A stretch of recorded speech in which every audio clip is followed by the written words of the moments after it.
Hello friends, आज के इस नए वीडियो में आप लोगों का एक बार फिर से स्वागत है। दोस्तों, आज के इस वीडियो का हमारा टॉपिक है नेशनल पार्क्स इन इंडिया। हम जानने वाले हैं कि नेशनल पार्क क्या होते हैं। What is national park? Bharat में अभी कितने नेशनल पार्क हैं और जो इम्पोर्टेंट नेशनल पार्क है उसके बारे में हम इस वीडियो में जानेंगे भी। तो चलिए वीडियो को अब शुरू करते हैं। और दोस्तों, अगर ये वीडियो आपको पसंद आए तो वीडियो को लाइक कीजिए, कमेंट कीजिए, शेयर कीजिए और अगर चैनल पर आप पहली बार आए हैं दोस्तों तो चैनल को सब्सक्राइब जरूर कर लें। पहला क्वेश्चन है हमारा, व्हाट इज नेशनल पार्क? जब हम नेशनल पार्क वर्ड सुनते हैं तो इससे हम क्या समझते हैं, आखिर नेशनल पार्क होता क्या है?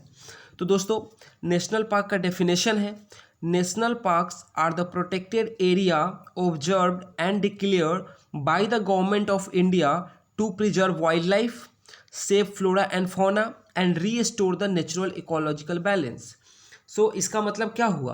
तो दोस्तों, इसका मतलब ये हुआ कि नेशनल पार्क जो है वो एक तरीके का प्रोटेक्टेड एरिया होता है जो कि भारत सरकार के द्वारा डिक्लेयर होता है, यानी कि हम या आप नहीं कहते हैं या नहीं बनाते हैं उस एरिया को प्रोटेक्टेड एरिया, ये काम है भारत सरकार का।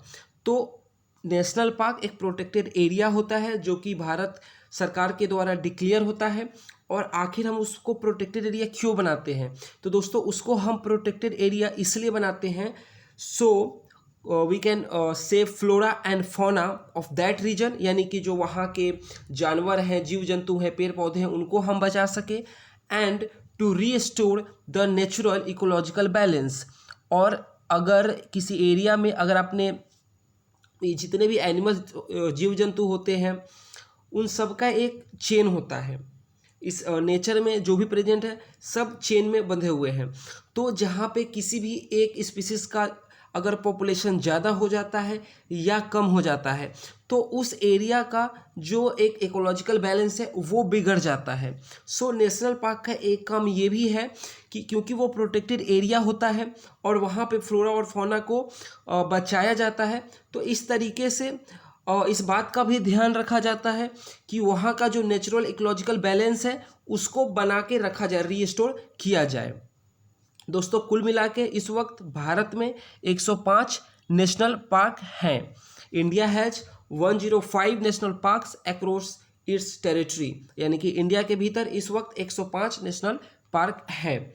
और दोस्तों, no human activity allowed except for the ones permitted by the chief wildlife warden of the state, यानी कि अब जैसे कि आप नाम से ही सुन रहे हैं कि national parks are the protected area. अब क्योंकि ये प्रोटेक्टेड एरिया है इसलिए यहाँ पे कोई ह्यूमन एक्टिविटी अलाउ नहीं किया जाता है।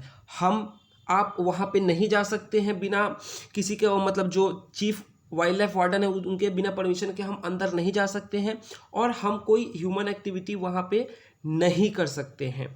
और दोस्तों, national parks covered 1.23% geographical area of India, यानी कि भारत का जो टोटल जियोग्राफिकल एरिया है उसका 1.23% नेशनल पार्क द्वारा कवर्ड है। अगर हम पूरे वर्ल्ड की बात करें तो पूरे वर्ल्ड में सबसे पहला नेशनल पार्क बना था यूएसए में, और नाम क्या था? तो Yellowstone national park in Wyoming, USA. और अगर हम बात करें इंडिया, तो इंडिया में जो सबसे पहला नेशनल पार्क बन के तैयार हुआ था उसका नाम है जिम कॉर्बेट नेशनल पार्क, जो कि उत्तराखंड में है। 1936 में इसका एस्टैब्लिशमेंट किया गया था और तब इसे हेली नेशनल पार्क के नाम से जाना जाता था, लेकिन आज इसको जिम कॉर्बेट नेशनल पार्क के नाम से हम जानते हैं। तो चलिए दोस्तों, अब जो कुछ इंपॉर्टेंट नेशनल पार्क है हम उनके नाम जानेंगे और वो किस राज्य में स्थित है वो भी जानेंगे, लेकिन उससे पहले हम ऑब्जेक्टिव जान लेते हैं कि नेशनल पार्क का ऑब्जेक्टिव क्या है, यानी कि अगर हमने नेशनल पार्क बनाया है तो क्यों बनाया है। ठीक है, वो प्रोटेक्टेड एरिया है, ये तो हमने उसके डेफिनेशन में जान लिया, लेकिन उसके ऑब्जेक्टिव क्या है अब हम वो जानेंगे, ऑब्जेक्टिव्स ऑफ नेशनल पार्क्स। दोस्तों, 4 ऑब्जेक्टिव है। पहला है, an entire ecosystem of the area is protected by the central और स्टेट गवर्नमेंट, यानी कि अभी डेफिनेशन में भी हमने जाना कि जो नेशनल पार्क का जो पूरा एरिया होता है वो क्या होता है, प्रोटेक्टेड एरिया बना दिया जाता है, डिक्लेयर कर दिया जाता है भारत सरकार द्वारा या उस राज्य के सरकार द्वारा। यानी कि प्रोटेक्टेड बाय सेंट्रल गवर्नमेंट और the state government. These contribute to the conservation of wide ranging species, regional ecological processes and migration routes. यानी कि जब हम नेशनल पार्क बनाते हैं तो इससे हम क्या करते हैं, क्या होता है मतलब कि जो वाइड रेंजिंग स्पीसीज है वहाँ पे हम उनका कंजर्वेशन कर पाते हैं। This contribute to the conservation of wide ranging species, regional ecological process जो है उसको रीस्टोर करते हैं और माइग्रेशन रूट को। These maintain viable and ecological functional population in the area assigned। अब वहाँ पे कितना पॉपुलेशन होना चाहिए किस स्पीसीज का, उसको हम पूरा मेंटेन करते हैं नेशनल पार्क के भीतर। They aid in the cultural, ecological and educational development of the natural resources in the protected area.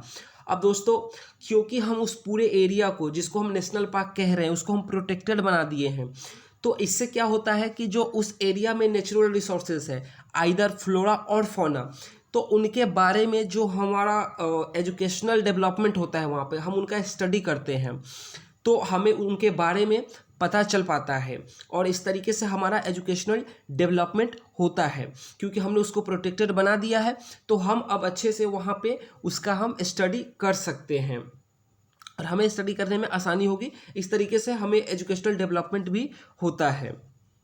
अब चलिए एक एक करके जो कुछ इंपॉर्टेंट नेशनल पार्क है उनके बारे में जान लेते हैं कि ईयर ऑफ एस्टेब्लिशमेंट कब है उनका, यानी कि कब उनको एस्टेब्लिश किया गया और किस राज्य में स्थित है। तो दोस्तों पहला है काजीरंगा नेशनल पार्क, ये है असम में और इसका एस्टेब्लिशमेंट किया गया था 1974 में, 1974। दूसरा नेशनल पार्क है दोस्तों दुधवा नेशनल पार्क, ये है उत्तर प्रदेश में और इसका एस्टेब्लिशमेंट किया गया था 1977 में। नेक्स्ट है नंदा देवी नेशनल पार्क, ये उत्तराखंड में स्थित है और इसको बनाया गया था 1982 में, 1982।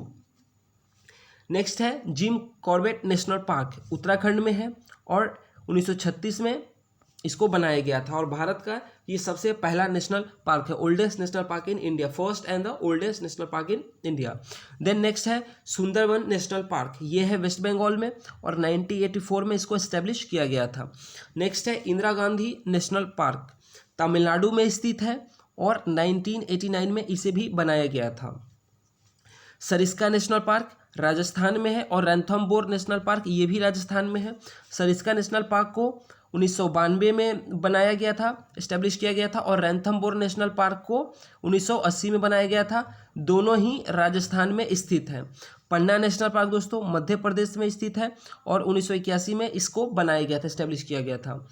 कान्हा नेशनल पार्क ये मध्य प्रदेश में है और 1955 में इसको बनाया गया, ईयर ऑफ एस्टेब्लिशमेंट 55 में है। सतपुरा नेशनल पार्क ये भी मध्य प्रदेश में है और ईयर ऑफ एस्टेब्लिशमेंट है 1981, यानी कि 1981 में इसको एस्टेब्लिश किया गया है। पेरियार नेशनल पार्क केरला में स्थित है और ईयर ऑफ एस्टेब्लिशमेंट कब है तो 1982। गिर नेशनल पार्क ये गुजरात में है और इसको 1975 में एस्टेब्लिश किया गया था। वाल्मीकि नेशनल पार्क ये भी बिहार में है और इसको 1989 में एस्टेब्लिश किया गया था। Gangotri national park, Gangotri national park Uttarakhand में है और इसे भी 1989 में 1989 में बनाया गया था, एस्टेब्लिश किया गया था। अब दोस्तों कुछ क्वेश्चंस को जान लेते हैं, डिस्कस कर लेते हैं। First national park in India, Bharat का पहला नेशनल पार्क कौन था, नाम बताइए। तो ये है Jim Corbett national park, Uttarakhand में है, 1936 में इसको एस्टेब्लिश किया गया था और इस नेशनल पार्क को लेके तो कई बार एग्जाम में क्वेश्चन पूछा जा चुका है। State with highest number of national park, Bharat के किस राज्य के पास या किस राज्य में सबसे ज़्यादा नेशनल पार्क है। तो दोस्तों इस लिस्ट में सबसे ऊपर है मध्य प्रदेश और कितने हैं वहाँ पे नेशनल पार्क, तो दोस्तों मध्य प्रदेश में कुल मिला के 9 नेशनल पार्क हैं।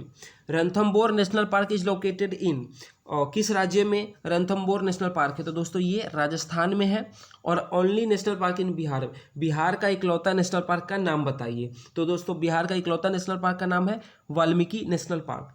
दोस्तों एग्जाम्स की अगर आप तैयारी कर रहे हैं तो ये टॉपिक काफ़ी इंपॉर्टेंट है। सो अभी मैंने सिर्फ 4 क्वेश्चन ही डिस्कस किया है और कुछ इंपॉर्टेंट नेशनल पार्क को डिस्कस किए हैं जिनसे बार बार क्वेश्चन पूछे जाते हैं। तो दोस्तों इस टॉपिक को आप एग्जाम में जरूर पढ़ के जाइएगा। और दोस्तों ये वीडियो कैसा लगा आप कमेंट करके जरूर बताइए। वीडियो अगर पसंद आए तो लाइक कीजिए, कमेंट कीजिए, सब्सक्राइब कीजिए और अगर चैनल को अब तक सब्सक्राइब नहीं किए तो दोस्तों चैनल को सब्सक्राइब कर लीजिए। और मिलते हैं अगले वीडियो में, तब तक के लिए बाय बाय।